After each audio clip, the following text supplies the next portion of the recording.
It has its practical uses, certainly. I've got to be honest with you. I'm a pragmatist, and sometimes I have to use it in a work situation to talk about the people that I'm working with, because the majority of people that I would say that I've worked with as a youth worker, you know, it's in a city, so it is going to be non-white, you know, and I could say that if you ask me what young people I've worked with over the last 10 years, I could say, right, I've worked with white English people, Irish travellers, Roma, African Caribbeans, Somalians, Somalilanders, Eritreans, you know, I could go on and on and on. And actually, sometimes it's just easier, you know, if I'm filling in a form. Yeah, there's not space for all this. Well, 60% of the young people, or 80%, come from a BAME background, because you know what? It's problematic, but people understand. Yeah. But it is a very problematic term, because, for instance, when I first heard the term, I was like, okay, I understand black, I understand Asian.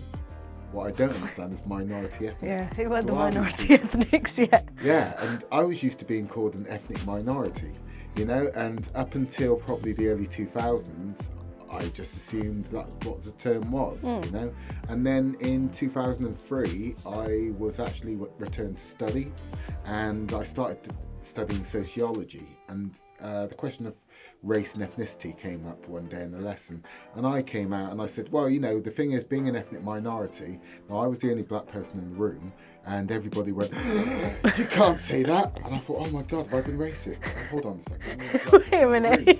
You know, and they said no, and I said, what do you mean? And they said, well, it's now BME, so it was BME at that time. And I was like, oh, right, okay, so what does that mean? And they were like, black and minority ethnic. And I was like, well, who are the minority ethnics? And they were like, well, we don't know. And I was like, okay, and when did this happen? They said, oh, yeah, everybody's doing it. And Everyone was emailed last night. Yeah, I didn't get the memo, you know. I should have gone back to the Department of Racial Classifications and say, you missed out on me, you know. But yeah, so we now became BME. And then, you know, again, a few years later, I was talking about BME, and someone said, no, you can't say that. It's forgotten the Asians. And I was like, yes, we left out the Asians, but we still got the minority ethnic, and I'm still waiting to meet them, you know.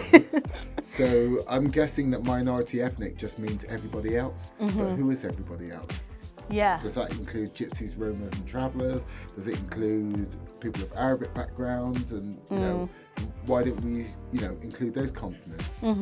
So that's one problem with it. It's just vague. It doesn't. We're not exactly sure. Well, it doesn't, who it because refers you've got to. B, which is a racial classification, Yeah. and not geographic. You've got A, which is Asian geographic classification, and then you've got everybody else. Yeah, minority ethnics, which you've already said. Yeah, which is quite insulting, Yeah. to be honest with you. So it's, you know, it's a ridiculous term, and it's ridiculous to try and classify people in that sort of way as well, because, you know, just because you're white doesn't mean that you're Anglo-Saxon British, for a start. Yeah. You know, there are lots of white people in Bristol don't speak English very well, and, you know, English is my first tongue, you know, so it's convenient, but it's very problematic, and I can see why a lot of people, including myself, have a problem with it.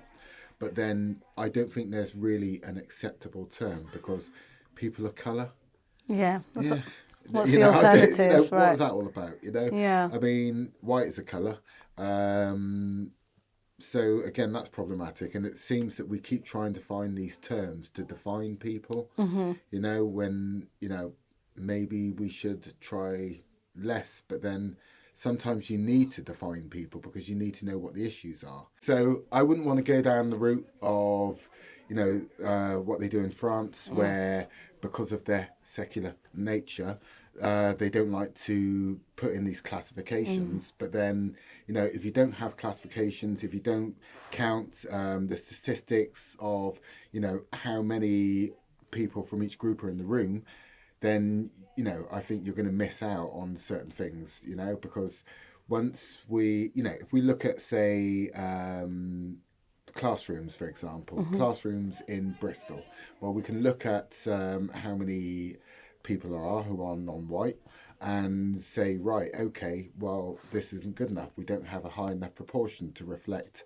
the community or to reflect the area that we're in, Right. the school and things like this. And then we know to do something about this in just the same way that you can look at a group of people and say, well, there aren't that many women in here. Why aren't there that many women? Well, if you're not counting the differences in gender, you're not going to see those problems. And if you don't see the problems, if you're not aware of the problems, you can't address them. Mm-hmm. So it's a complicated one because, as much as we don't like these terms and we don't like to classify people, and even more, we don't like to be classified, we still need it. So I guess one of the arguments for this term BAME is maybe an attempt to level the playing field. It's like an acknowledgement that maybe people of colour, whatever you want to call it, haven't always had the same kind of opportunities in the workplace or enough representation. And so if we have this category, that's something that, companies, institutions, organisations can say, this is what we're looking for, this is how we're going to make sure that this is a contingent of people who are here. But do you think it helps? It's assuming that you can see these things, and sometimes the categories are hidden, for example.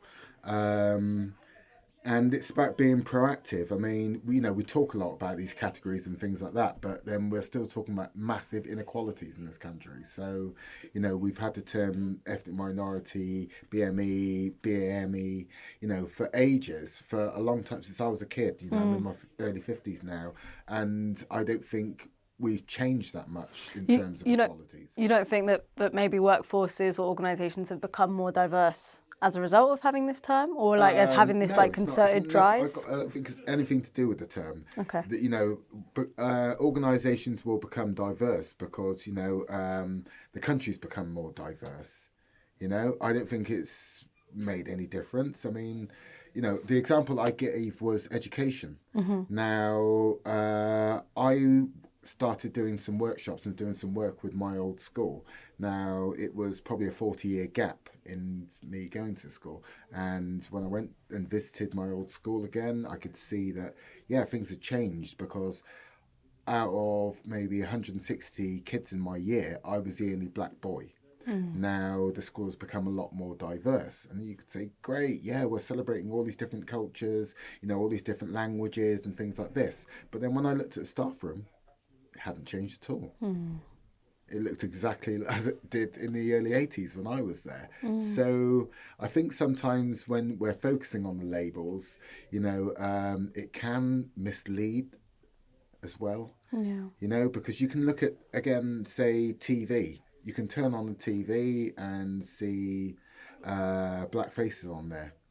How many of them made the programme? So one of the things is that people criticise this term BAME is that it comes with this kind of assumption that all of us in that category are a bit deprived, when actually the kind of socioeconomic status of the various groups in that is quite varied. It's definitely not a direct correlation between you're not white and you're underprivileged. So because there's, even within the categories themselves, I mean, we're talking about Asians. There's a massive difference. That's huge. Even if you were just looking at people whose backgrounds come from the Indian subcontinent, if you look at the outcomes from kids that come from Indian backgrounds as opposed to kids that come from Bangladeshi backgrounds, there's a massive difference. If you look at, would say black people, someone said to me once, what do the black community think of this? I said, which one? Yeah. Because there's different outcomes. Someone could be, I don't know, a doctor's son from, a Nigerian background. That's hugely different from my background, where my parents were, working class and came as part of the Windrush generation, so it doesn't really work in those terms. And I think that it can be misleading and lead us down into false directions. Yeah. So really, I mean, one of the things that we were talking about earlier is that class isn't mentioned in this acronym, BAME, right? And that means that there will be, say, white working class people who are not given a kind of level up, whereas a BAME person might be. Focusing on ethnicity can lead to resentment from different classes, because people don't necessarily feel, if they're white working class, privileged. And so again, it can really kind of miss out on people. I remember a study. I was looking at educational outcomes for people from different ethnic backgrounds, and this was at a time in the early 2000s when there was a lot of talk about black boys failing. Now, yes, you could look at the statistics, and black boys were doing or had worse educational outcomes at the time compared to, say, white boys. But they had very similar, African Caribbean boys had very similar educational outcomes to white working class boys, and also Bangladeshi boys, because it was more about class. Yeah. So, makes sense. you know, and, aspirational parents as well. You know, there are white working class families where nobody's been to university.